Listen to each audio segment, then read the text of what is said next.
Hello and welcome to At the 55, your home for U Sports football. Me and Tom are back on the mics following the weekend filled of Uteck and Mitchell Bowl football, setting up the 2025 Vanier Cup. We'll take you through both those games, our players of the weekend. Well, frankly, not all that much more because there's only one more game of football left in U Sports. But before all that, first and foremost, Tom, how the heck are you doing, my friend?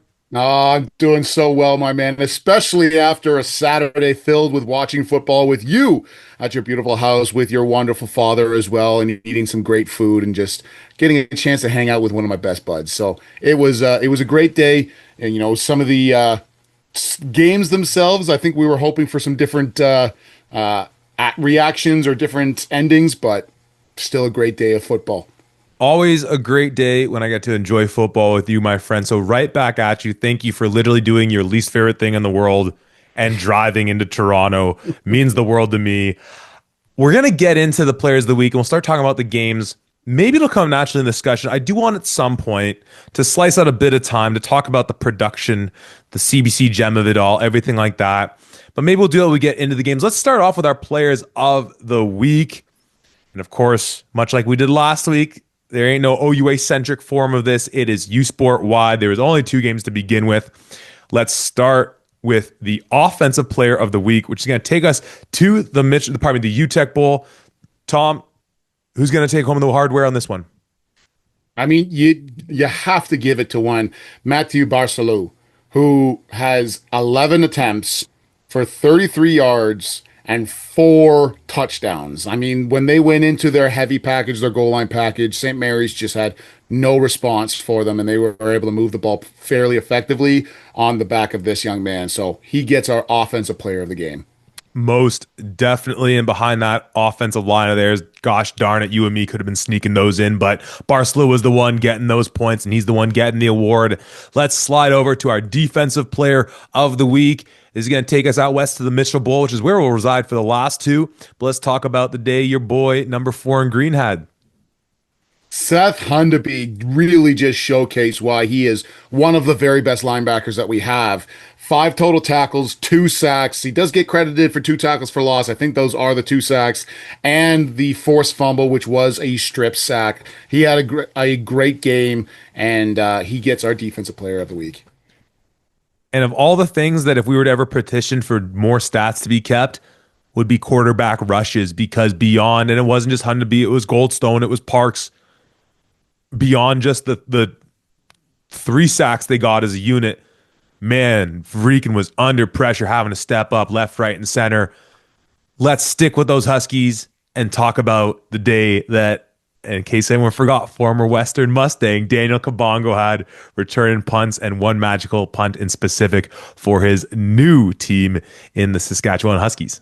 Yeah, an outstanding job by him. 7 total returns for 177 yards, including the one 85-yard sideline scamper for a touchdown. An unbelievable job by Kabongo, who might have surprised a lot of the folks who were watching this for the first time, but all of those former Mustangs knew what this kind of speed he had, and he gets our special teams player of the week. Well, and after the Yates Cup, I was having a little fun on behalf of Guelph, taking some credit, or at least saying, Queens, you're welcome because we took care of Western, so you didn't have to. And Daniel Kabongo said, well, hold my beer. I'll show you guys. I'll show you guys what we're all about. Those are our players of the week. Let's head back out east to Halifax to talk about the Uteck Bowl. Final score in this one: the Montreal Carabins 49, the St. Mary's Huskies 19. Tom, this was a game that, as I was kind of thinking about it before we started and sort of organized my thoughts, I had a similar thought in the St. Mary's St. FX game that ended the regular season, in which, on the one hand, it felt closer than the final score showed. In that case, in St. Mary's beating St. FX by a score and a half or 2 full scores, I can't remember. It felt closer than that. But in that case, with the number of mistakes that St. FX made, it actually could have been way worse than the outcome. And because on the one hand, I look at this game, and we're about halfway through the third quarter, and Montreal's up by a 10-point score. St. Mary's did what we expected they could do and really did immaculately, which was come out with a strong defense that was much more bend but not break than the stone wall that it had been all season long, but they were holding their own, coming up with some big plays as they'd done all season long. And they're allowing their offense, which was not able to get anything going all year long, all day long, able to keep them in to give them these chances and their special teams and all these things. So on the one hand, it truly was closer, but with the number of times the St. Mary's was shooting themselves in the foot, I was apoplectic. We were apoplectic because it's that classic thing that we say about these top teams in all of U sports, whether it's the Westerns and Lauriers here in the OUA, the Montreals, Lavals, the Saskatchewans, all these top contenders. It's hard enough to beat them straight up. You can't be beating yourself up. And I get it that it had been 16 years since St. Mary's had been in the spotlight here. And winning the Loney Bowl alone, that's awesome. First time in, what was it, 12 years? A number of years for them getting back to that. So very much in the same way that when we won the Yates in Guelph in 2015, and then similarly had a Montreal team come in and beat us up pretty good, I'm certain the vibe in St. Mary's is like, look, the Loney Bowl was what we were after this year. And the fact that we were able to say we were in a competitive game against Montreal for 2.5 quarters is pride enough. And as they should be, because they truly were doing enough to keep them in tight with that club for over half the game. It's still hard to neglect the fact that a couple bounces here and there, and sorry, Mr. Drinkwater, it won't be the last time that I mentioned a questionable officiating whistle coming in a bit quickly on a blocked field goal that didn't allow for the potential scoop and score. Some moments both within their control and out of their control where it's like, gosh darn it, St. Mary's. Again, that 30-point spread's frustrating because I didn't like that whoever Cool Bets or whatever said at 21.5 points. But St. Mary's didn't do themselves any favors outside of just that defense being really true for most of the game.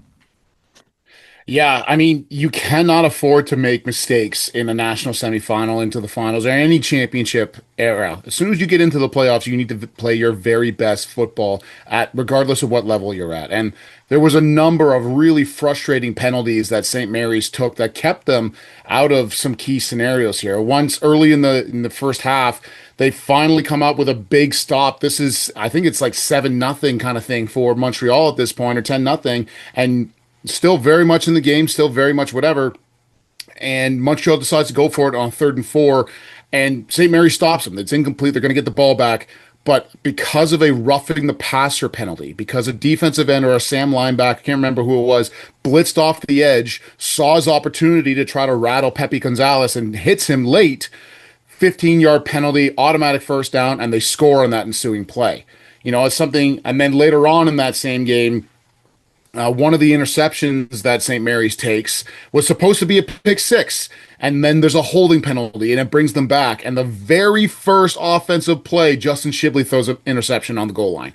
And you go, that's 7 points that you've just completely taken off the board because of a holding penalty that, based on the replay that we saw, was not necessary. Like, you did not have to take that.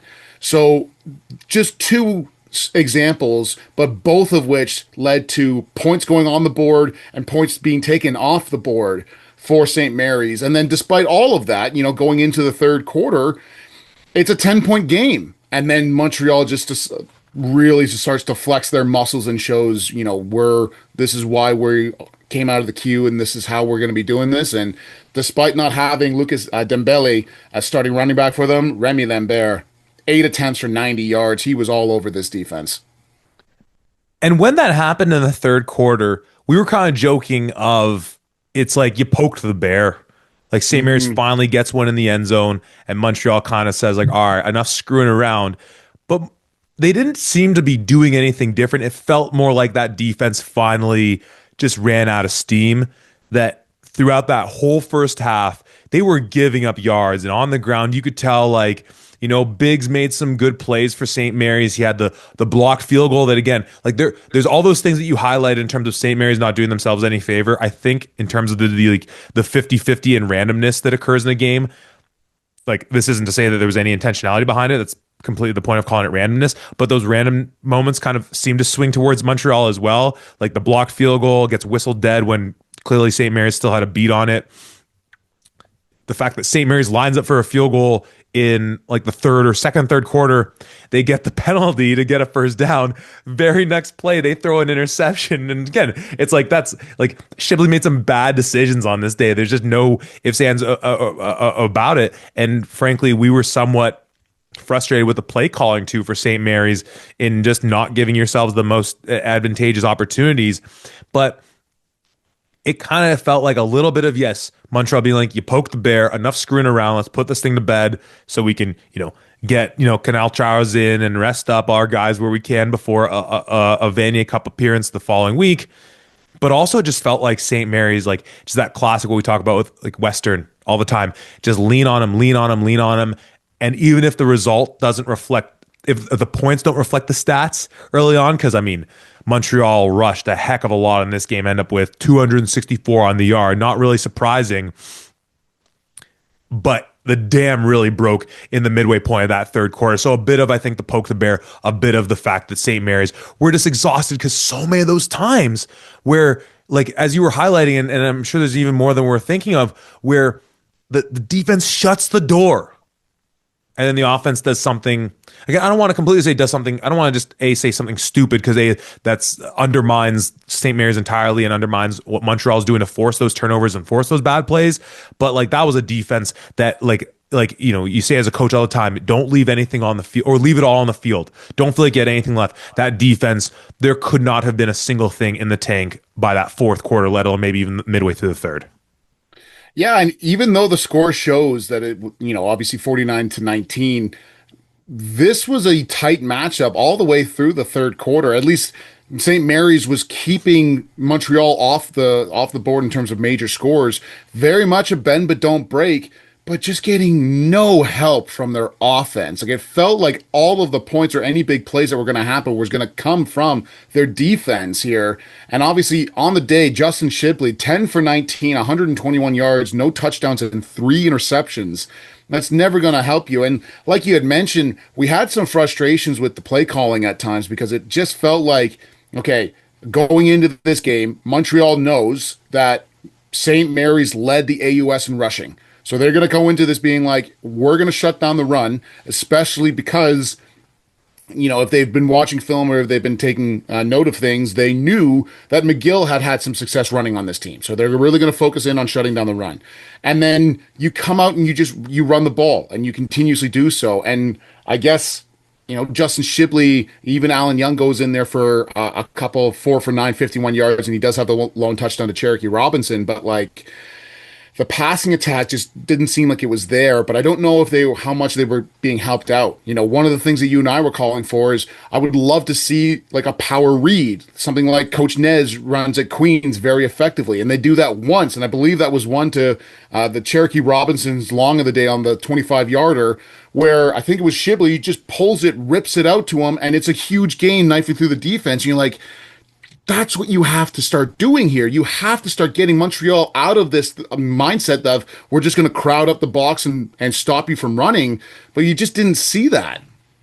And there was a few times as well where like they had again, on the ground, they rushed for over 100 yards. Like I forget what Montreal was giving up on the ground, but again, just the way this defense is set up, how big they are, like there's some respect where it's like, hey, dude, we went for over 100 on Montreal. Like, great outing by us. They limited Laval to like 50 yards the week prior, But times as well where it's like you understood, and we were having this conversation with my dad of this whole idea of like, what does it mean to make adjustments, right? And like, again, we were kind of getting into the semantics of it of like, well, how much of it is like an actual we're changing things up versus being like, well, hold on, this was our first plan of attack. Now we're going to go to our second plan of attack, or maybe we're going to alter. But there was a few times where they would bomb or in a receiver to cap the edge and get those pulling guards towards outside of the tackle because they had nothing going running between the tackles. And there was a few times where they were getting, whether it was Malik Williams or whether it was Leg, outside of the tackle and able to get him some space to be able to pick up some decent yardage. And then they'd go right back to more of just like an inside power look or a zone look. And it's like, you gotta kind of concede the white flag. You're not gonna win inside the box against this team, but you've shown that you've been able to get an edge and get your guys outside. And then to your point, as we kept clamoring for, like, where is the play action? Where is the bootleg? Especially once you have Alan Young in there, who I take as a much better athlete than Shibley in terms of being able to roll out and use his feet a little bit more, where it's like, let's boot it. Let's or do those like power reads and things like that over the middle just to be able to again lighten up the box. So at times that was a little bit suspect. And again, not to pile on, because again, I think there's a lot of positivity you can take away from this game and sort of in that proxy of, you know, the transient property, if you will. Like you could even see like Bishops and Saint FX at home watching this game and still be like, you know what? All right. Okay. Like on the one hand, I don't know how they feel about seeing St. Mary's lose. On the one hand, given the track record of the AUS, it would have been a great moment for all those teams to see St. Mary's pull up the upset, let alone be in the game competitively. But I'm certain they're watching this game and saying, especially after what Laurier did to Bishops last year, being able to say like, all right, like this is a team that very much has a lot of the same DNA of its Vanier Cup championship team 2 years ago. Clearly one of the top five, top maybe three teams in all of Canada. All right, St. Mary's was in a fight with them. I dig that. And so again, I don't want to take away from the fact that just winning that Loney Bowl and being competitive in moments in this game, just a win for St. Mary's. Again, I very much understand that feeling that defined our Yates Cup season in 2020 in 2015. But we had some questions as well when it came to how they were utilizing Cameron Brown punting the ball away. Because early on, they're doing a couple of these line drive punts where it felt a little bit like, you know what? Just get it on the line. Maybe you get an awkward bounce here and there. And there's a few times where, whether it was Lewis or Melenda St. Pierre, or pardon me, Drolet, sorry, is doing the punt returns for them, kind of miffed it a little bit. And so you're thinking, okay, maybe that's intentional. But then they're bringing Drolet up like 20 or so yards, perhaps, from his original, however far he's setting back. And those kicks are going right to him. And now we're thinking, well, you're only kicking the ball like 20 yards at this point. And we're thinking, shoot, does this guy in Brown just not have a leg? But then mid third quarter, he's booting them away for, he's listed as the long here of 43. So it just felt like a bit incongruous of, on the one hand, early on in the game, you're thinking maybe the thought is that, hey, look, let's try and get away with a couple cheap ones here and just give a line drive bounce and see if it can kind of hit him in the chest and maybe we can recover one. They do it a couple times. Montreal adjusts to that. And then it takes St. Mary's. It felt like, an extra quarter than it should have to say, all right, shoot, let's just boot them away and try to give ourselves more field, because Montreal certainly was driving those fields on them, like having them set up around the Huskies' 40-yard line at times. It's like, there's no way you're able to do this. Like, again, like between the offense's really inability to get anything going, and again, it's a great Montreal team, and then specials really making some odd decisions in the punting game. Like, doggone it, if you're on that St. Mary's Huskies defense, like Callan Edwards and Ryan Butler, who put his body on the line in this one, and our guy in frickin' Akoli playing like getting hurt with like a hip flex or whatever it is early on in the game, coming out a bit but continually going in there. If you're some of these guys, like, doggone it, like, this is where locker rooms get a little bit tumultuous, to say the least. Yeah, I mean, everything that you just said, the entire defense seemed like they just did everything they possibly could. I mean, going into the game, everybody's talking about, hey, Mikhail Biggs, he's going to need to have a big game. He's going to need to do, and he was battling. There was a lot of times where that Montreal offensive line just kind of flexed on how good they were, and it made things real difficult for Biggs to just kind of hunker down and to be in there. But Okoli gets an injury. I think it was in the second quarter, maybe the third quarter. I think it was early on in the game, and has to go out and then comes right back in and keeps going. You can tell it's like it's either it's hip flex or his ribs or something, but he still keeps going into this one. And they really did everything they possibly could to keep in this game. But my goodness, like you mentioned, the offense just really did not help them here. And even, to your point, those short punts that are happening, I understand the game plan here. is to get the ball on the ground so it rolls. And as soon as it starts rolling, that gives your team a better chance. But it was a low line drive punt that went directly to the returner. Like there was no having to like up in the air, whatever. He catches it right away. Because of that, he has like an additional 10, 15, 20 yards before the next St. Mary's defender is in his face, and he can make some good miss. And now that Montreal is consistently with great field position here. And when you already have a defense that is reeling and they're exhausted and giving everything that they have, an offense that is continually going either two and outs or turning the ball over, this is always going to be a really tough day. And again, we talk about how close it was. At one point in the third quarter, with like 7 minutes left, it's 22-12, and they're right in there. And then, like you mentioned, Montreal, the very next 7 plays, 70 yards for a touchdown, and then you look at the drive summary, you're like, 3 plays, 17 yards for another touchdown. Yeah, that was another turnover, another interception, another big play on specials. That's really the story of the second half going into this one.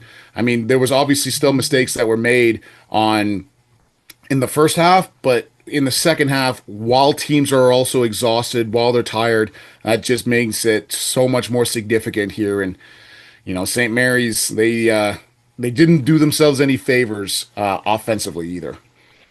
Now let's talk a little bit again about the Montreal side of things because we're spending a lot of time looking at what St. Mary's didn't do well, and we talked about what Lambert did rushing the ball, obviously as the backup, what Barcelou was able to do in the short yardage. Pepe Gonzalez again is the freshman quarterback in there, and as we sort of talked about, and we'll bring up again, no doubt, when we get into the Mitchell Bowl, the idea that now that we have, I know that Farrell's not a true rookie, but like essentially two first-year starters in the Vanier Cup is so spectacular. And always to our Ken Wallers, the world out there, and all our guys just going to dive into the archives. What's the closest that we've had to this type of a matchup, perhaps?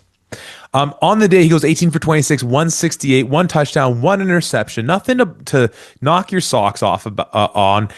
Obviously, it's one of those days where when the ground game's going so effectively, you really don't need, especially with some of those ball hawks like Ryan Butler, Callan Edwards, and the like out there. I forget who the kid was filling at field corner. St. Mary's dealing with some of their own injuries.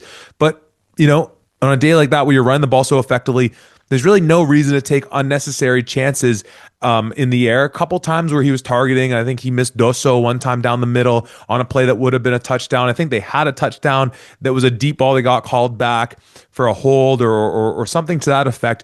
But it was the ground game and it was the short passes. And you were on point and early on being like how, if you're St. Mary's, you find Henrique James Leclerc and you don't let him get space. And in fairness, they're doing these quick screens to them, and they have the type of bodies that if you're St. Mary's, even if you're seeing those, and they did a good job rallying to them, Montreal was able to get some decent yardage, some decent gainers off of it. But you're obviously cognizant of the fact of if we press up way too quickly, they have guys that'll just burn us deep. So on the whole, I thought St. Mary's did an effective job of rallying to those plays. I thought it made sense within Montreal's overall game plan, almost like an extension of the run game, to just be able to say it's going to be ground and pound and it's going to be short passes and let our guys block up front, stock block up front, and let our ball carriers get open.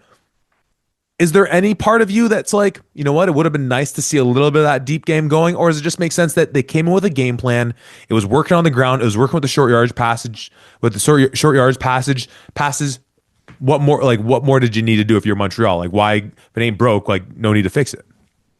Well, yeah, you talk about Henrique James Leclerc, the day that he had 6 catches, 68 yards, and 1 touchdown. I think 5 of those 6 catches came on the very first drive of the game. Like, they were just so dynamic from that regard. And yes, you can say, oh, well, obviously St. Mary's defense really came out and they limited him and stopped them for the rest of it. But exactly like you mentioned, when you really can't stop the run and you're consistently getting the ball in favorable field positioning, you have a goal line set that can get you 4 touchdowns on the day.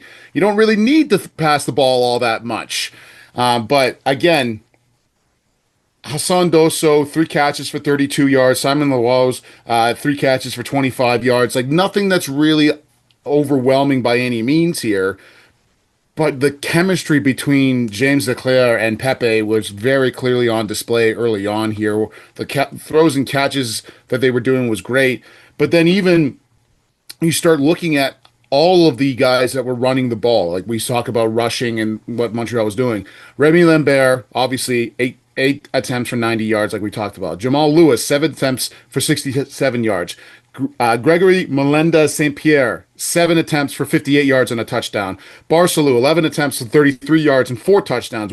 Whedon's Alexander, 2 attempts for 26 yards. Henri James Leclerc, Simon LaRose, Pepe Guns, like so many of these guys coming into running the football here and really showcased an ability to get after it. I mean, obviously Pepe's, like you said, the numbers aren't great, they're fine, but he does throw an interception on the day. And that St. Mary's secondary is not bad. I think they're actually pretty solid. So go after what's really working here. And for as much as we want to say, they were dealing with some issues or they were dealing with whatever else, what that offensive line for Montreal played fantastic. And they were moving bodies constantly. They did not allow anybody to get really close to Pepe Gonzalez unless he was taking off and running with it for the most part. Like they looked really impressive in this victory. And at times, like St. Mary's was going into, what you and I would often refer to, and not that it's just our terminology, but more that dancing bear front, where you're not necessarily declaring your rushers. And in some ways, it almost felt like it's kind of a moot point to actually try to set up a proper rush. So let's see if A, we can create some confusion, and B, we might as well have our guys in 2-point stances so we can maybe get a hand up into a passing lane. And we did see Biggs get a hand onto a ball twice in a pass and blocking a field goal. But it did kind of feel like it stemmed out of like we could line up 4, line up 5, line up 6, doesn't matter. Like they're going to block them up. That O-line had an outstanding day. And what was so, I think, mind-blowing for us, though we followed this team all year, was on the broadcast, them mentioning 4 or 5 brand new starters. And as we talked about as well, the fact that you have a guy in James Leclerc winning Rookie of the Year in all of U Sports last year, Pepe Gonzalez, who has to be the overwhelming favorite to win it this year, 4 or 5 new stars on that O-line. I mean, I know for Laval, like we can play a similar story with them. Obviously, Desjardins hanging them up, but you look at a guy like Cloutier and a lot of those young guys on defense, but it's just like, hey, allez les bleus. Like, well done, Carabin. Well done to all the Montreal fans. You were clearly the better team on the day. Again, it's a weird instance where the game, I feel like people are going to look at the box score, they're going to look at those numbers, and they're going to say classic, to no surprise. And again, though it was tight, like Montreal was in control this whole game. I'm not going to say that like the upset I was clamoring for and tried to bring into fruition, was live for that long in this game. But I'm really, really impressed by the effort St. Mary's still gave. We talk about that 22 effort St. FX did against Saskatchewan. At the end of the day, if that's the best we've gotten in the last few years, this has to be second to that one. Tom, final thoughts, what we saw at a Husky Stadium yesterday. I think that just for AUS teams in general here, I think one of the things that will help them going forward is, and I know it's going to cost extra money and there's a lot of logistics and whatever else, but I think we need to start getting back to having an AUS team start to go out and have preseason games against some other teams. Now, we've seen it a little bit with some AUS teams playing against, the RSEQ teams and things of that nature as well, but like, it just feels like the consistency that we've been seeing here for the most part for the past number of years is that once these AUS teams get out into these national semifinals, there's it feels like there's a level of like, whoa, look at how good these teams are type of thing. Not that they're not also facing good teams in the AUS, but it's a different level. You're facing the best of the best from another conference. And sometimes, as we've talked about, those conferences can have different feelings to them. The RSEQ, you have to play phenomenal defense in order to get out of that. In the OUA, typically speaking, that you really had to focus on rushing the ball until recently here, and the Can West and that high flying offensive showcase. And there's different feelings and vibes to every conference, obviously within certain reason. I'm wondering if going out and playing against other teams in preseason and getting that like holy crap moment out of the way so that when you do make it into these national semifinals again, you can say, okay, we know what to expect, or at least we have a feeling of what to expect. Let's get after it and let's get going here, because there's been too many times now where you can see something like that. You mentioned the Dancing Bear defense, and again, I don't want to call them out necessarily, but we get an end zone cut of it initially, which is awesome. And Mikael Biggs is going up and he's kind of off balance and he's doing this dancing bear, and then he tries to shoot into the A gap and he gets taken completely off the screen because he doesn't have a solid base and that offensive line is just not fooled by it. So, something like that, it's a shame to see. I would love to see an AUS team make it into the Vanier Cup once again here, but need to see a little bit more. And really, just a huge credit to this Ketaben team, and not just the players themselves, but the coaching staff. They have obviously coached them up very well. They've cultivated a great offense here, and that one that's multifaceted, and obviously a defense. You know how good a defense needs to be for a guy like Harold Misan to almost get lost in the defense itself. Like this is a really impressive team, and there's no wonder why they're going back to the Vanier Cup. And we were talking as well of, we always say it starts, you got to win your backyard when it comes to recruiting. And you look through the rosters, St. Mary's and St. FX, like they're littered with guys from the Maritimes. Like that would be, if that were not already the case, that would have been a larger issue. The kids out east, they like playing for these schools. And, it's been great that, was it Nova Scotia was hosting the Canada Cup? I forget. It was out east last year. It might have been the last 2 years. I can't remember. I think that's great for that area. And as one of the things I always took away from being in London for those 2 years is that it's always the grassroots. Like it builds up from there. And London minor football is so strong. And then you see how it ascends and the connection with the Western Mustangs through all those levels. It's fully integrated and it supports on every level. And obviously, don't have too intimate knowledge of what's going on at East in terms of that whole picture, but they're owning the backyard. That's first and foremost. That would be dreadful if we were starting to see a mass exodus of guys from the Maritimes being in other provinces. I mean, it's happened. I mean, Dre Frazier was a guy that we got from Citadel High School out in Nova Scotia. He's one of the top players out there. They're huge for us. That's a major blow for them when that happened.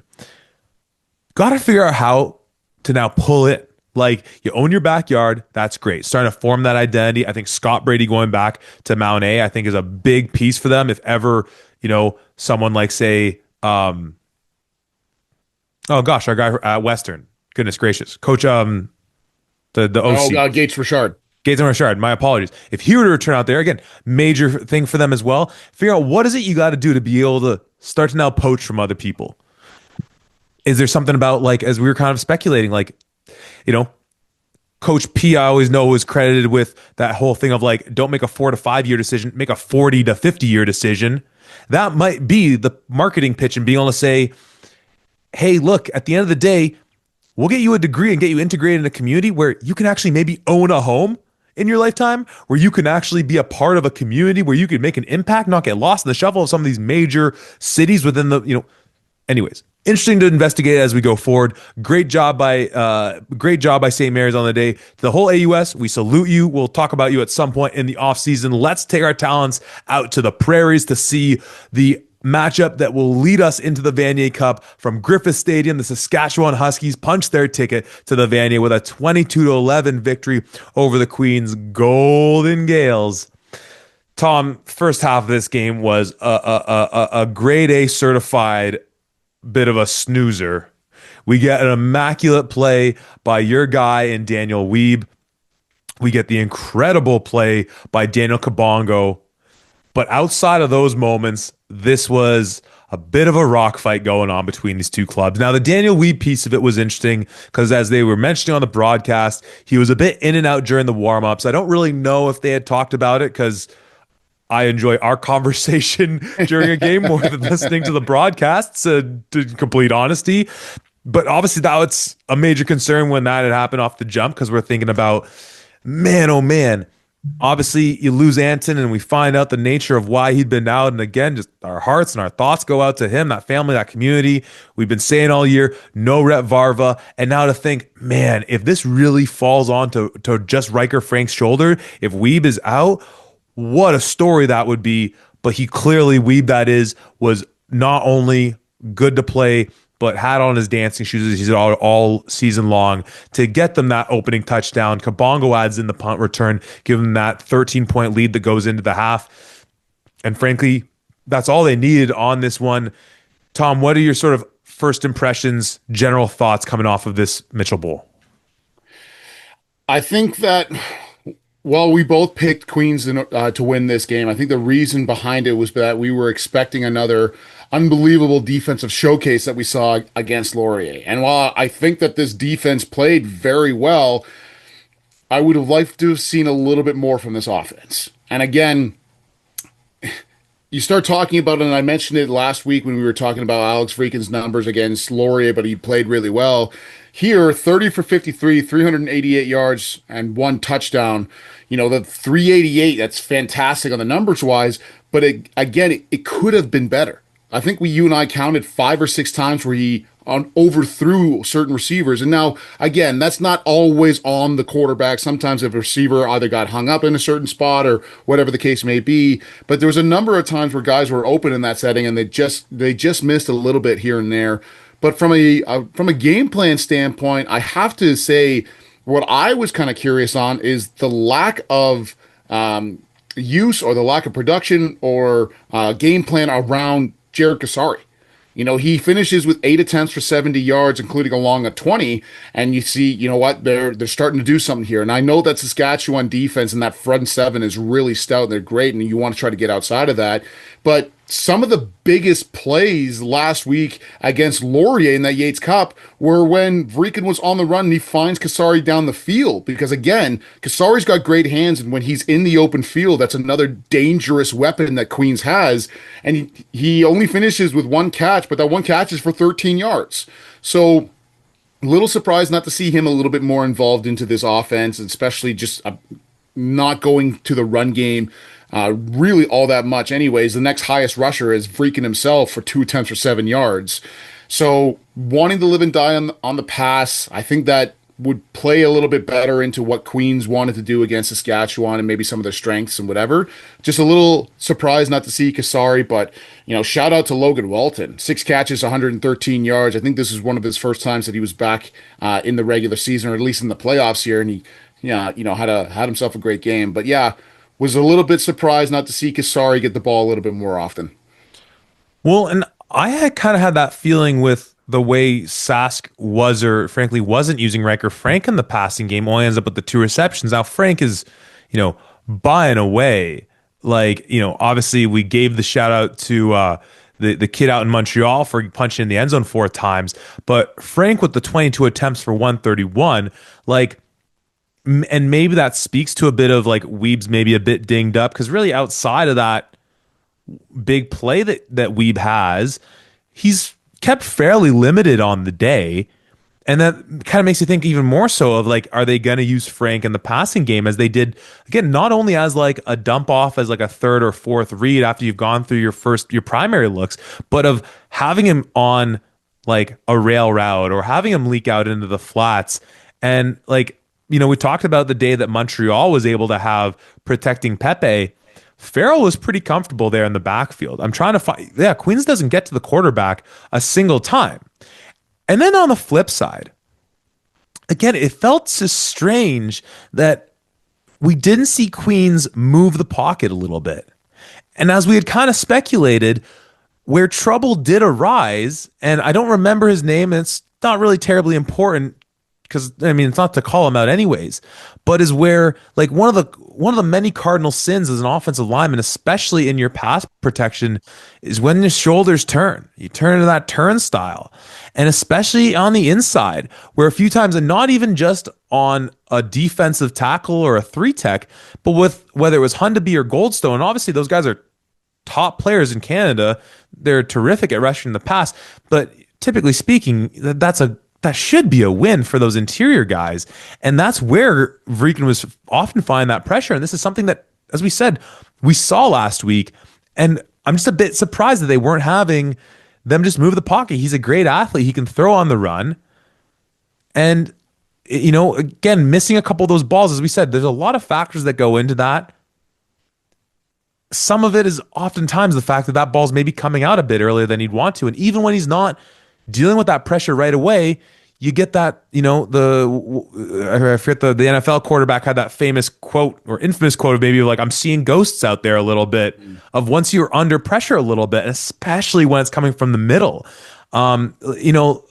Henning and Cairo, I thought did a good job. I mean, as we saw, Parks got that one sack going up against Henning. And, we were kind of talking about, well, how much do you put on to Henning when Vrikin's stepping up into the pocket? And so Parks is able to sort of redirect on that inside move. And I was a bit more like, no, Henning, you still got to have that and this, that, and the third.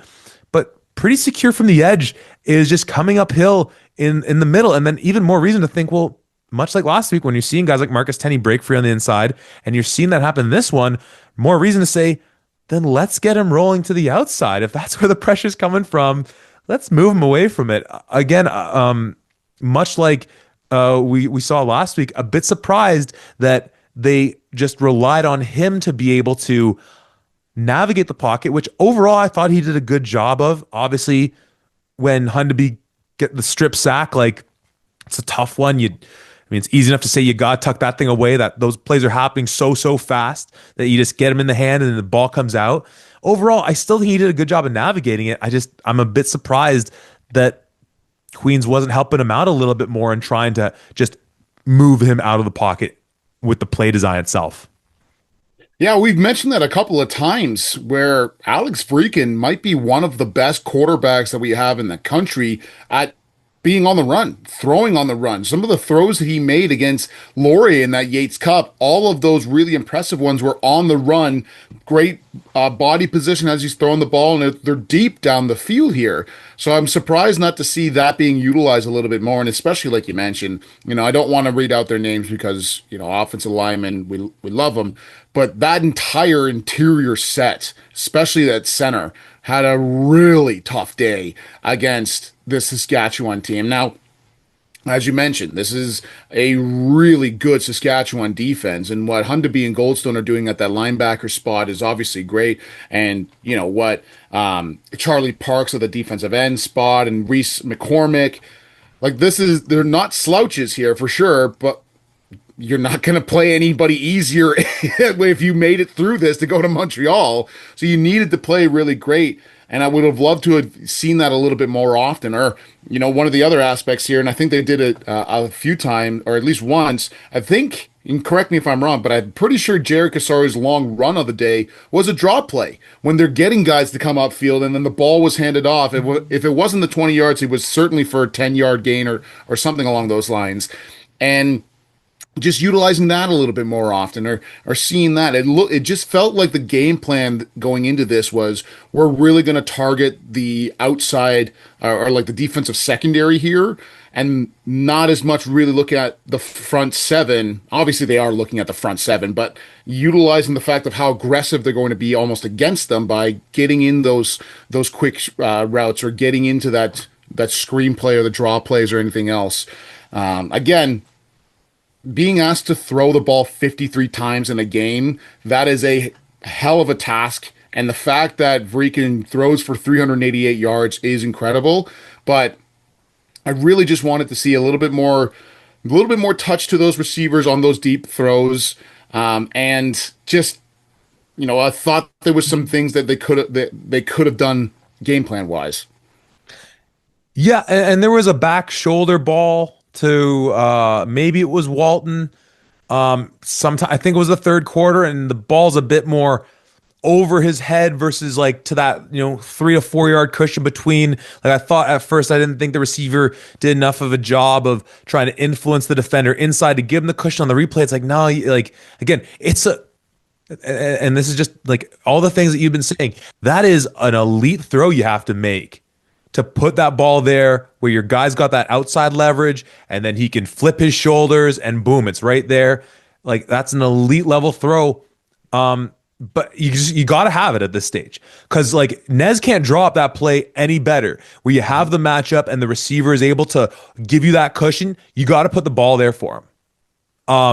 Again, you beat your guy over the top, and that ball falls 3, 4 yards deep again. Maybe the wind got it. Again. I don't want to all of a sudden say he just missed that one, but it's just like, and that's the thing where like on the day, and this is where we always get into like our frustrations of like, you can only look at the numbers to support what you're seeing with your eyes. Because by the numbers, again, Vreekin in terms of the attempts and completion, it's not as strong as we've seen him consistently through the year. But just as a whole for Queens, it's a good effort on the day.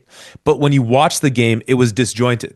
It's picking up some first downs here and there, and then it's you're getting your punting unit out there, or it's a big miss, and there's not that. There's not that you're lacking that consistency, and you're also lacking. There's just nothing explosive happening, and piling onto the fact that Sask's punting unit was so freaking good on this day. Like we were talking about how Ian St. Arnaud pops off onto the U Sports landscape as a rookie last year with the 2 or 3 missed field goals that he houses, 2 in the same game. Are those both against Guelph? Mm-hmm. Oh, I think they were against Guelph. Doggone it. And then this year, he's really not been all that effective in returning punts. But it's like still like you got one of the fastest kid in all of Canada. And again, not to all of a sudden throw shade at Coach Taggart. He's done an incredible job with these special teams units all year. And obviously there was a few times where it looked like they were going for the block, and I'm certain they had their reasons and thinking of why they could maybe get home on some of those. But put all aside the why of it all or the how of it all, the fact of the matter was so consistently.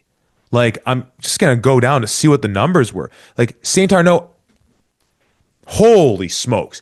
He has 8 punt returns for an average of 2.5 yards. And Lucas Scott, who does double duty for them, obviously we saw him kick them into this national semifinal game, winning that Hardy Cup at the end of regulation. And he was true on his field goals and extra points for 8 yards, averaging 43.3 yards a punt, 3 inside the 20. Tack on that coverage unit, limiting St. Arnaud like that. And it's just that Queens had long fields to drive. They're getting the yardage from being able to march it. But then at some point, that Sask defense comes up big. They stifle them. That brutal 3rd and short where they put in Leo. I mean, and we're saying, like, again, like, where's Russell Weir on that one? Like, I'm a bit surprised. Again, Leo's great. He's a great athlete. But you have a guy in Weir who obviously knows how to handle a snap and who I would assume is the better athlete and better at taking a hit, a bigger guy. Bit of an odd choice there as well. So again, a few things here and there. At the end of the day, much like, in talking about that Uteck Bowl, I want to give credit to the team that pulled it off. Frankly, I still don't think we've talked enough about Riker Frank and what he did in this game. But just a few things that I was just... again, we can articulate it more in terms of what Sask did overwhelmingly great, but a few things that's just like, it's unfortunate that Queens came up short on a few of those things that are that much more magnified when you're one of 4 teams left in the country. Yeah. I love the fact that you brought up Saskatchewan's punting team, because Lucas Scott, like you mentioned, you read off the numbers, the 3 punts in the 20, inside the 20, 2 of them at least, I think all 3 of them, Ian St. Arnaud is catching the ball on the 1-yard line. So it's it is as far as you can possibly go without going into the end zone, because if he kicks it into the end zone and St. Arnaud brings it out, that he immediately gets it on the 20-yard line. He kicks it, he catches it on the 1, and then St. Arnaud makes one guy miss, but there's 3 Huskies that are all down there ready to tackle him. That's a huge reason why he averages 2.5 yards per return there. So the punt team was amazing. The kickoff coverage team was incredible as well from these Huskies. It was really, really impressive to see what they were doing here. And yeah, thinking about it a little bit more, we were just talking and detailing the struggles that the interior of that offensive line for Queens was having during the game. So maybe on that 3rd and short where Leo takes it off and tries to run to one side, maybe they're trying to get away from that because they're assuming, that's what's happening, and they're trying to go behind those tackles and what they were doing. But obviously, getting tackled behind the line and giving up a key 3rd down there, giving the ball back to Saskatchewan, that's always going to hurt. And again, I don't want to put too much emphasis on that because that's one of those plays where it's like, well, if you get it, you're a brilliant play caller for calling it. If you don't, then oh, how could you possibly think that? But it's in the heat of the moment, trying to get momentum, whatever else. But yeah, I think that for as many things that we saw on the Queen side that we were questioning or didn't like or whatever else, I think a huge reason why they had some struggles wasn't because Queens played bad. It's because the Saskatchewan team is that good. And I think that obviously not having Anthony Ammonrood and what he's been going through, what a champion, what a warrior he is for dealing with that. And we send all of our thoughts towards him and his family. And we're really hoping that he pulls through. We know that he will. But Jake Farrell goes in there, and again, there's a reason why we touted this defensive secondary for Queens so much and what they're able to do. 13 for 24, 149 yards, one touchdown, and two interceptions. I mean, the one from Keegan Vanek near the very end of the second half, or sorry, the first half, and the one that goes right to Justin Pace as he takes that back as well. Like, those are great plays by great secondaries in what they're doing here. When you look at that, you're saying, okay, you got a great defensive secondary, you've got a phenomenal front seven and all this. What are you really going to do? Well, of course, you're looking at this, you're going to Coach Mason Nias and Coach Scott Flory. We're going to get this on the back of Riker Frank and what he's doing. 22 attempts for 131 yards, again, on a front seven like Queens has, with a Huskies offensive line that doesn't have a single Can West All-Star. You have to imagine that those boys were pissed off when they saw that, and they're going to do everything they can to prove to everybody why a couple of those big boys deserve to be on that list. But man, Riker Frank consistently, just game after game, as we've been watching him, every time they need to, here's a big play, or we just need a little bit more yardage, we need to win first down, whatever it is, he is the go-to guy. And again, he comes through for them. And it wasn't like it was just these chunk yards or one big play. His long on the day is 29. And that's a great run, but he's just chunking the ball down the field every time he touches. And it's just incredible what he's able to do. And like you mentioned, we didn't even see him in the passing game because we know he can be dangerous as soon as he leaks out and you toss a ball to him. So an incredible day by Riker Frank. If he had added a touchdown or two onto the day, he definitely would have been our offensive player of the week, and it could have been a clean sweep for Saskatchewan. Again, showcasing how good they played in this game. And it's an interesting matchup of the running game styles where we know Nez loves to use those counter and those power looks, pulling those guys to the point of attack. And as we know, as you've been able to in seeing him talk at the coaches clinic, no, Scott Flory is as effective a zone running coach as anyone in the country. And as we're talking about it, watch this game and coming back to this whole thing of like most teams, you run some zone and you run some gap schemes. It's pretty badass to be like a hard downhill running power team. Obviously, think of like Western and Queens, and Guelph. We used to run a lot of gap schemes where you're essentially saying, "Here's where we're running it. We're sending two guys, one to kick you out, and then one to get downhill, or any variation of that. You got to now stop us and out physical us." There's something that's arguably more badass in running zone, where it's simpler conceptually, it's so much harder in its execution, and frankly, not to just, well, I don't know, if you were to do the fantasy draft and say who you taking between Riker Frank and Jared Kasari, I think that's a really great conversation to be able to have. A guy who is a great zone runner, to me, is the better running back. Mm-hmm. And there's a few moments, I don't remember who he shook. It might have been DJ Ryan, where he's pressing that play side B gap. He's right behind his double team. Gives a quick 3-4 step stutter step in the gap.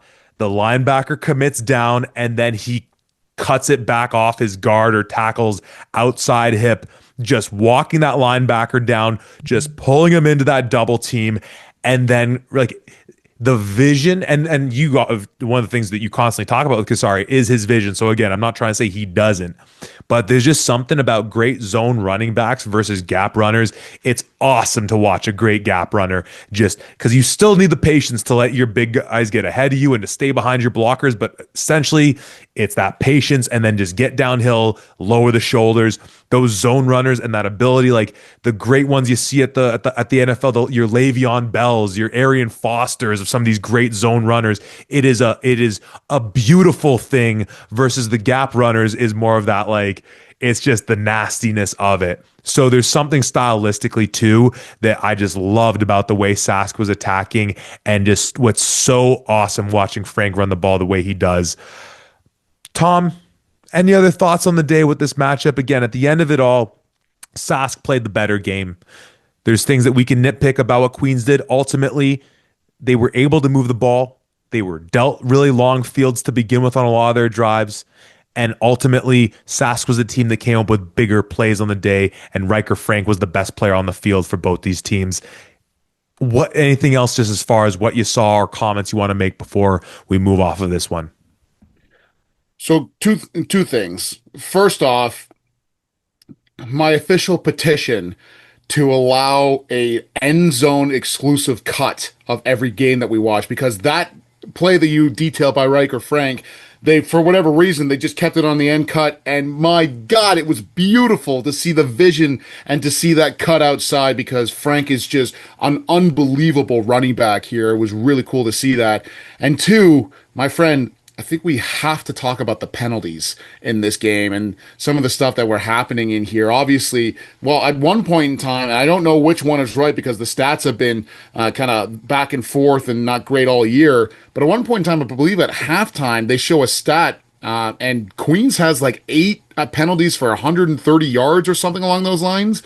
Now, the official stats on the day, they have finished off with 11 penalties and 100 yards.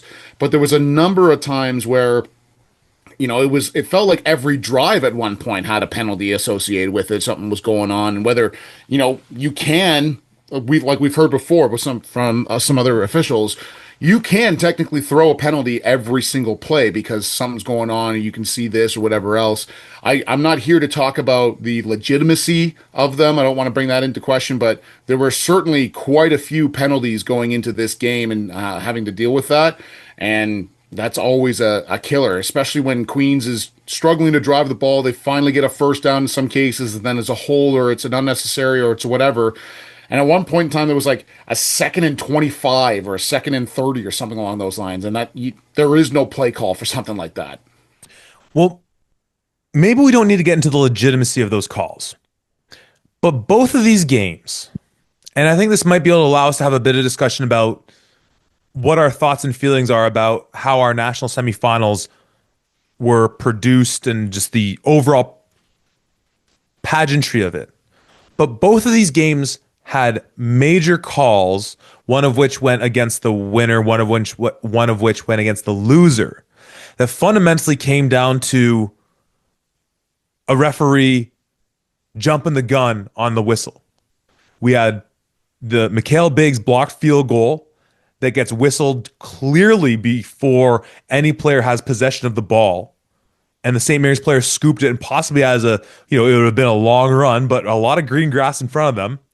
And a no question, an unquestioned, especially upon seeing the replay, interception for Saskatchewan, where I think it's Jack Ashby Jacobs, and great to see him back in the game. He'd obviously been dealing with some injury, missed all of last year. So again, just really positive to see him be in this game and a bit injured throughout the playoff run for them. But I think he takes a hit. And again, upon watching the replay, clearly there's no catch, there's no football move. The ball doesn't end up touching the ground, like careens off of his shoulder and foot into the hands of whichever the SAS defenders it was. And we're watching the replay. And at first our conversation is like again, I have a lot of thoughts about replay in sports, but for the Bloody National semifinal game, like this should be a moment where there's a quick call from someone in Toronto being like, hey, guys, that's Saskatchewan's ball. I don't care what you call it in the field. It's their ball. Line up the sticks. Here we go. 1st and 10. But then as everything was resolved, that was a moot point because it wasn't even a function of them not having a replay or the ability to even look at it or whether or not it was seen correctly on the field. The problem was that what they call it an inadvertent whistle, and I'm like, hey, and again, Murray, I know you don't like it when we do this, but if we're gonna be like saying that, you know what, Vreekin, you had a great career, but when you're one of the four quarterbacks left in the nation, you had to be a little bit better on this day. It's not to say you're not great, but you need to be a little bit better on this day. The same has to go for the referees. And I'm picking out two plays out of the hundreds of snaps that happened in both these games. Is that fair? Maybe not. But hey, it's brutal that both of those happened in both games. One of which, again, may have made the Mitchell Bowl, come to an end quicker than it would have otherwise. It kept Queens alive for that drive. On the other hand, who knows what happens if St. Mary's scores that touchdown, stays a little bit tighter in that ball game? Who knows? But also just to open the door for a conversation about, again, just like, what do we want from these products? And as you brought to my attention as we were watching, U Sports asked for the feedback. So here we go. Here's our U Sports Uteck Mitchell Bowl feedback portion of the show. What do you make of any of that? And just thoughts on general on what we saw in terms of not the actual gameplay? Because again, these teams were terrific on the day. Mistakes were made. Great plays were made. Anything in between. But as far as everything else, let's start getting that conversation going. Yeah, what I thought was interesting, especially with the two examples that you gave, is both of those have the reason for the issues is the fact that the whistle goes too quickly. And if anything, it's been my experience playing in national semifinals that they wait and they delay the whistle in order to allow that play really to work and to do their thing. There's a couple of times, that I can remember from my own playing days where, there's a pile up where a running back is piled up. And normally, it's quick whistle as soon as that happens, but they allowed a little bit more time for a bit more of a push. And then we were able to gain a few more yards before that whistle really went. So I was surprised to see the issue being but the referees there just blew the whistles too fast. It's not been my own experience when something like that happens, but of course, they're only human. They're going to make mistakes, whatever. But like, it just seems exactly like you mentioned here. As we continue to grow the game, and as the game continues to get better and better on the field with the players, we need to make sure that everything else is getting better. And I'm not just putting that on the officials because I'm positive they go through their own training, but have a command center, have somebody who's watching these games. Surely there are people who are already watching these games. A quick little phone call, hey, was the call right here, yes or no, and then away you go. Even if you don't want it, like, it has to be it's only an official's review, and you're not going to give the review to coaches or whatever that means.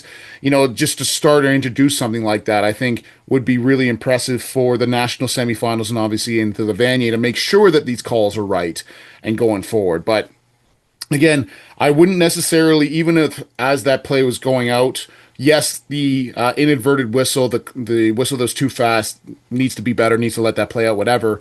But without that, and even without the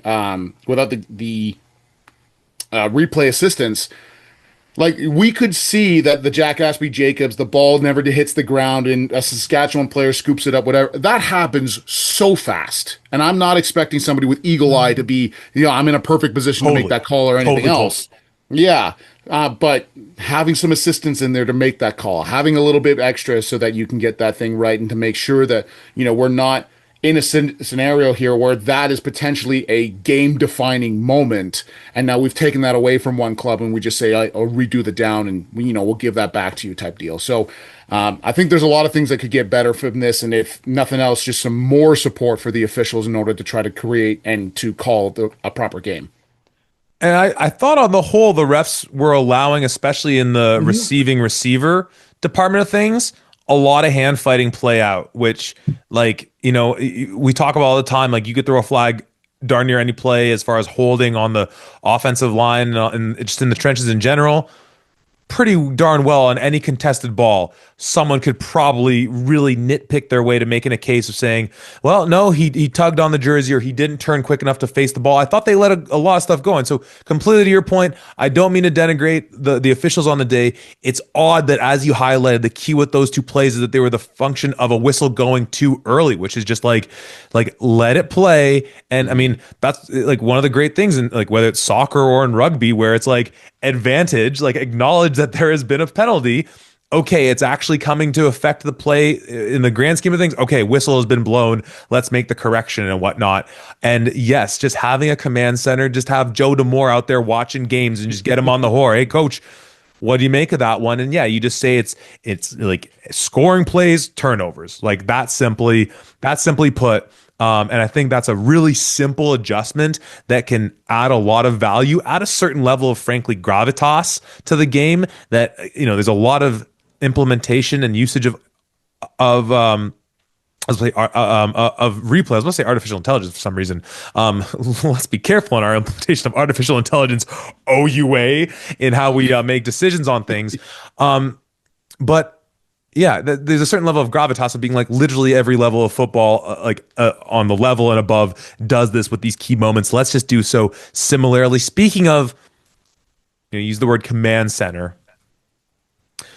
On the one hand, for the Uteck Bowl, it was quite evident from, well, the ticker at the top of the screen that they were using the TVA stream and coverage of it, which, hey, TVA, when we get to see the games that are reproduced onto YouTube, it's great coverage of it.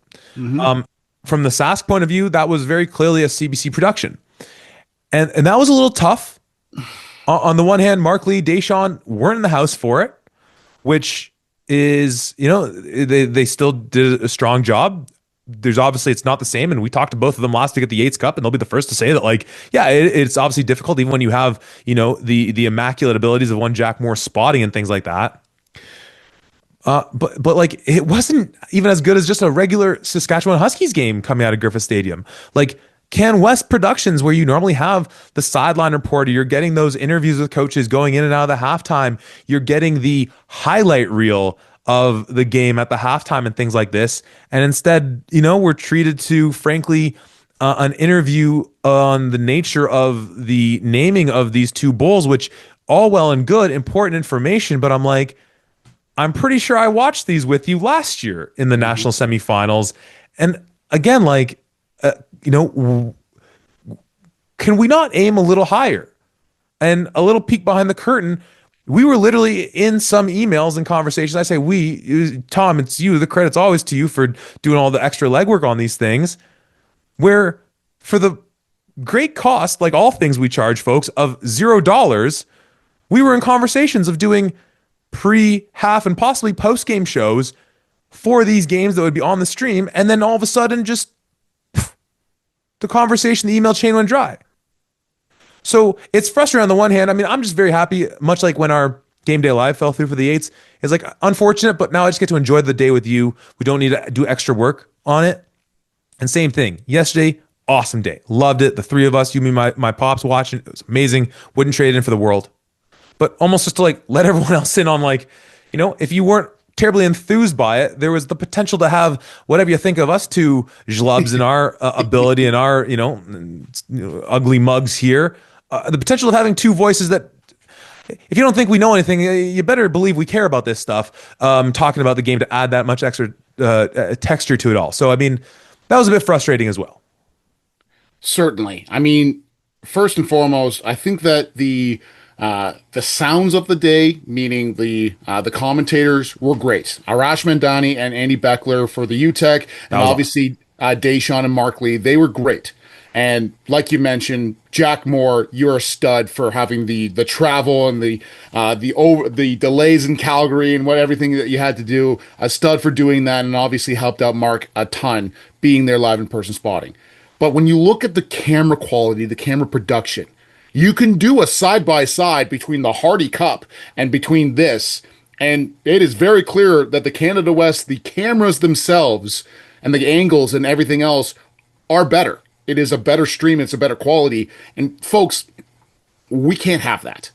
We cannot get to a national semifinal where in some conferences the regular production of a game is better than this. This is the time where, it's on CBC now. This is, if you're ever going to have a national audience or you're going to try to expose somebody to U Sports football who doesn't have a streaming service or doesn't go out to a games or doesn't know all that much, now is the time to do that.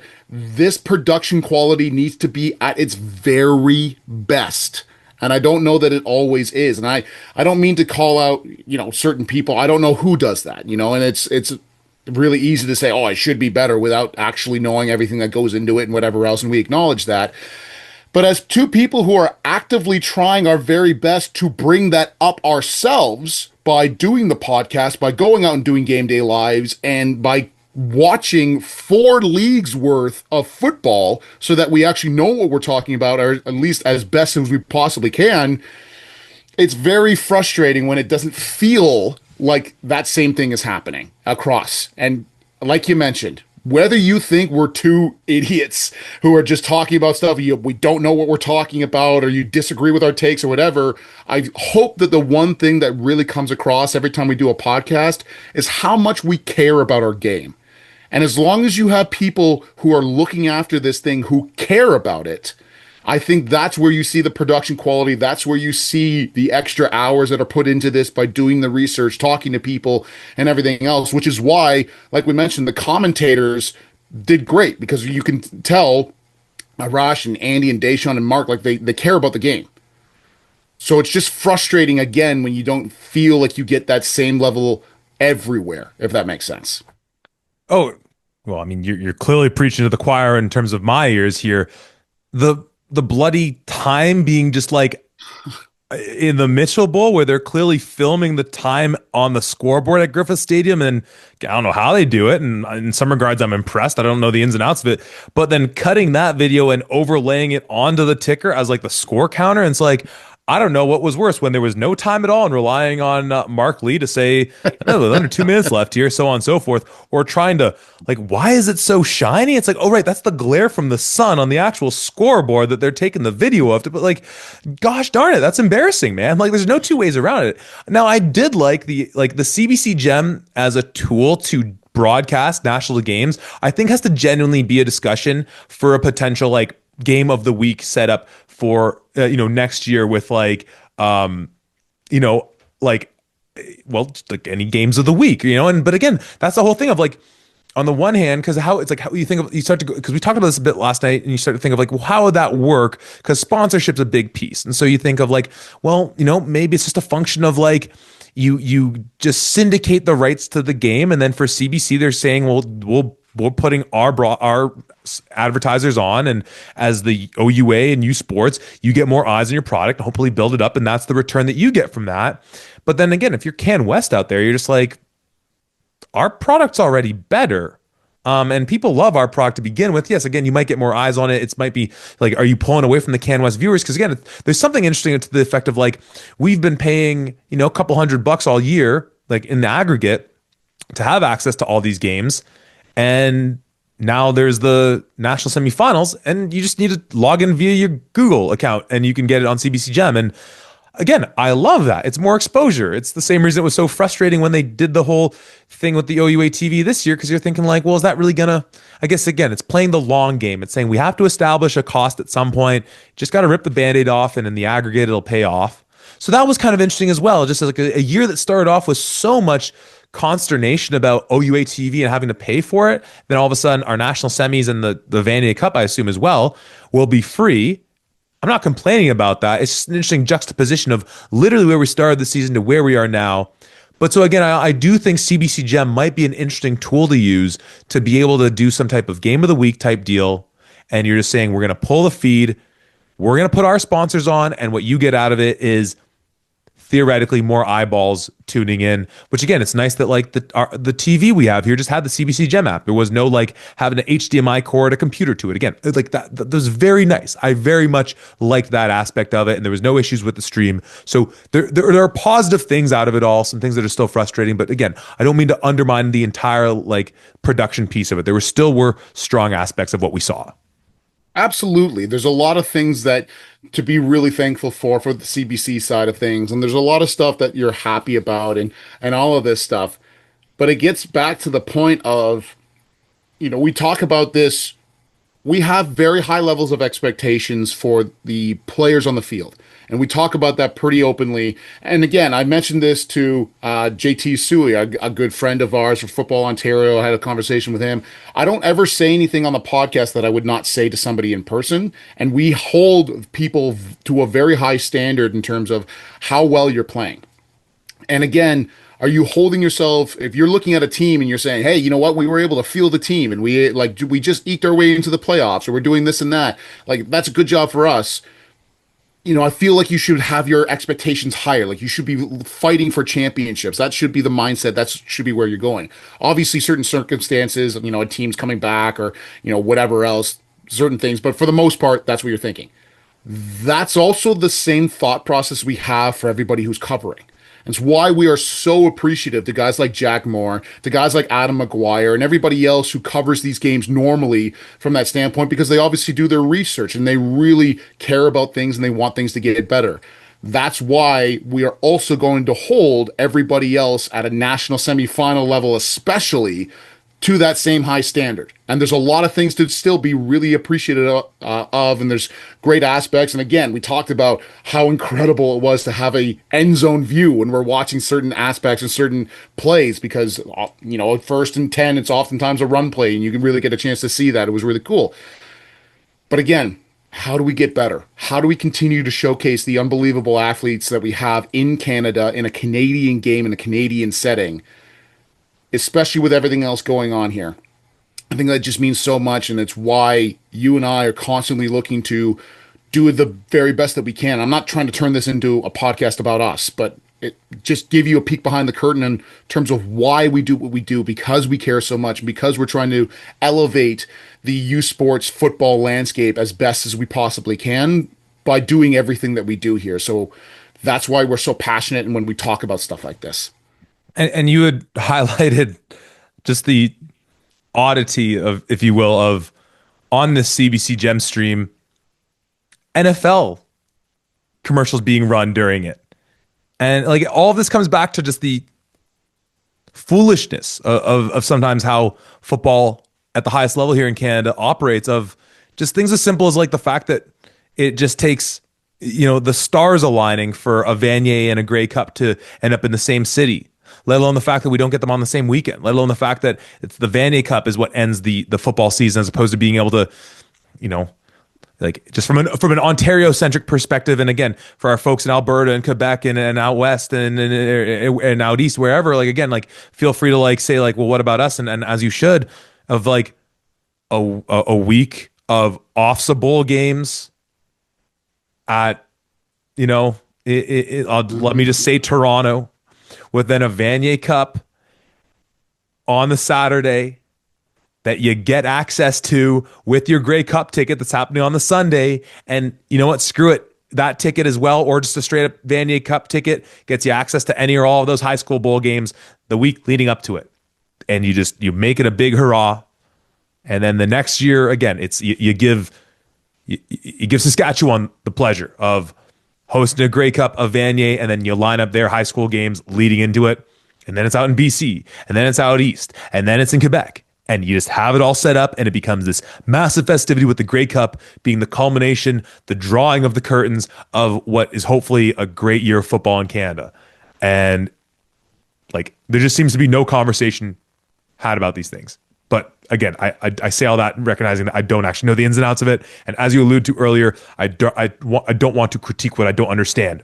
But I think we understand a little bit of this, and we certainly pay a lot of attention to it. So frustrations, nonetheless, we're going to keep sounding that horn so we hopefully get some traction to make some changes in the game that we love so dearly, and we know you all do as well. Tom, final thoughts from our national semifinal weekend of the Uteck and Mitchell Bowl. Well, I hope, if nothing else, everybody hears how much we care and how much we want things to succeed. And obviously, just one final little thought. It would have been really nice, especially if these games were played on a Saturday, Sunday type deal, with the Vanier on the Saturday and the Grey Cup on the Sunday. Saskatchewan, Montreal in both. Bloody hell. Vanier Cup that has the Huskies and the Carabin, and a Grey Cup that's got the Rough Riders and the Alouettes. Man, wouldn't that be exciting to have? And how often does something like that happen? Almost never. So again, lots of aspects, lots of things here, but still appreciative of the work and the effort that these coaches and these players put in every single week. Incredible job by both Saskatchewan and the Caravane. Thank you to you, my friend, for again hosting me at your home so that I could watch this game with you and your pops. And ultimately, appreciation for the athletes and everything else that's happening here. I will also be in the house in Regina for the Vanier Cup this year. So if you see me there, if you have some feelings, if you want to tell me off, or hopefully positive things, you can see me. And I don't know where I'll be as of yet, but I will be there.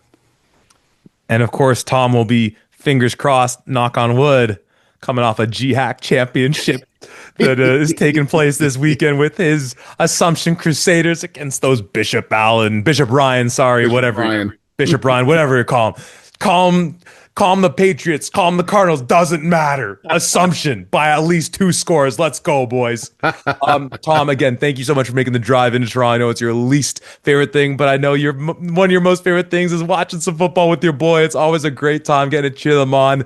I cannot wait to be setting up the Vanier Cup for you. As a little programming note, we're probably recording a bit earlier in the week than we typically would because Tom is going to be hitting the road, so we might not have the All-Canadians to comment on, but certainly at least by the time we're breaking down that Vanier Cup, we'll have that to talk about. And as always, so much more. So we'll be bringing that to you later on this week, right here at the 55.